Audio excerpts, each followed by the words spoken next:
कोशिश कर हल निकलेगा, आज नहीं तो कल निकलेगा।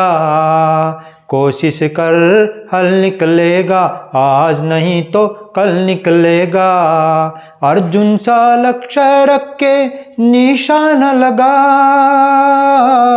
मरुस्थल में भी फिर जल निकलेगा। आज नहीं तो कल निकलेगा।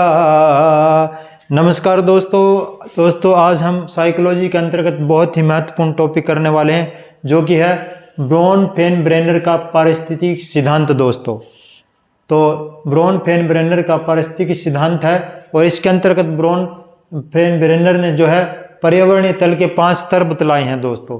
तो चलिए दोस्तों देखते हैं वो 5 स्तर कौन कौन से हैं। सबसे पहला जो है लघु मंडल है, सूक्ष्म तंत्र, जो दोस्तों इसके अंतर्गत जो है इसको माइक्रो सिस्टम भी इसको बोला जाता है। लघु मंडल सूक्ष्म तंत्र को माइक्रो सिस्टम भी इसको कहा जाता है। तो इसमें क्या है दोस्तों कि सामाजिक वातावरण का सबसे भीतरी स्तर इसको माना जाता है। सबसे भीतरी स्तर इसको सामाजिक वातावरण का कहा जाता है।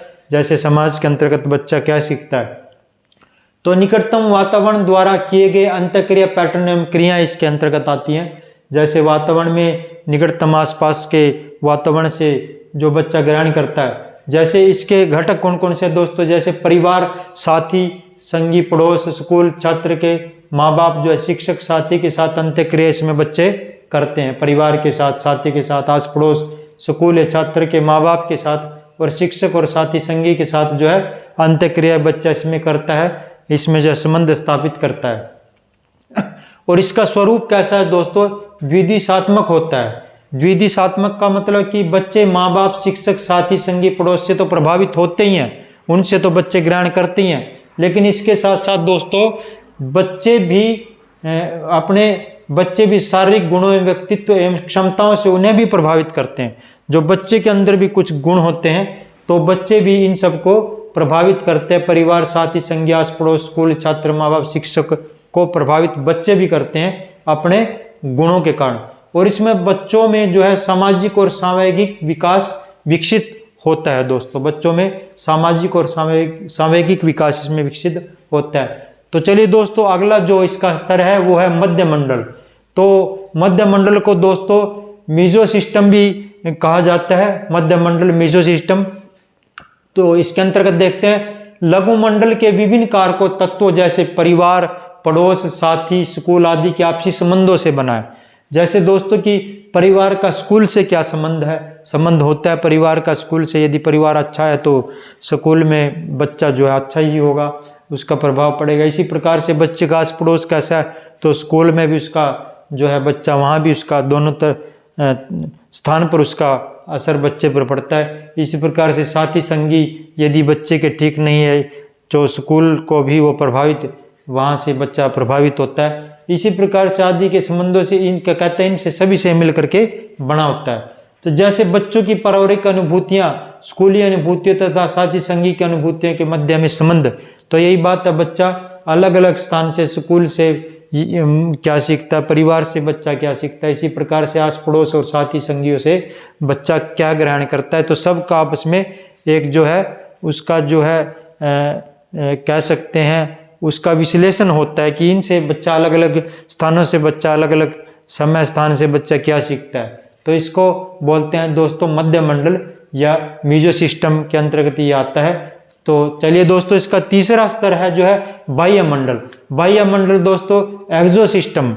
एक्सो सिस्टम के अंतर्गत क्या है दोस्तों, सामाजिक संदर्भ से बना है एक्सो सिस्टम, बाह्य मंडल जो हमारा सामाजिक ताना बाना संदर्भ है। इसमें बच्चे स्वयं नहीं होते, तो फिर क्या है, इनके निकटतम संदर्भ की अनुभूतियां उन्हें प्रभावित करती हैं, बच्चों को प्रभावित करते हैं। जैसे कि इसमें कुछ औपचारिक संगठन है, जैसे कि फॉर्मल संगठन जो है, बच्चा जहाँ समूह में जो है बच्चा रह करके कहीं संगठन में समूह में कुछ बच्चा सीखता है। जैसे अपने माँ बाप के कार्यस्थल, जैसे बच्चे के जो माँ बाप जहाँ कार्य करते हैं, बच्चा जब भी वहाँ जा करके देखता है तो जहाँ बच्चे के माँ बाप यदि अच्छे स्थल पर कार्य करते हैं तो बच्चे में अच्छे गुण विकसित होंगे, निश्चित है। तो उसमें जो स्वास्थ्य एवं कल्याण केंद्र इसके अंतर्गत आते हैं, स्वास्थ्य बच्चे का एवं कल्याण के केंद्र जो भावनाएं जहाँ बच्चे के अंदर विकसित होती है।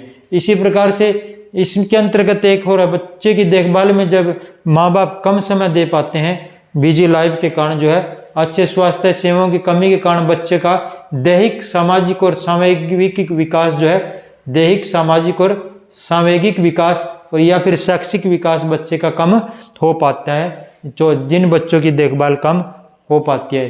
तो चलिए दोस्तों, अगला जो चौथा इसका जो प्रकार है, चौथा जो स्तर है वो है पारिस्थितिक सिद्धांत का जो है वृत्त मंडल। वृत्त मंडल को दोस्तों बोलते हैं जो है मैक्रो सिस्टम। तो मैक्रो सिस्टम ये जो है सबसे बाहरी या ऊपरी स्तर इसको कहा जाता है। इस मंडल का सबसे बाहरी ऊपरी स्तर कहा जाता है पारिस्थितिक सिद्धांत का या पर्यावरणीय तल के प्रकारों में।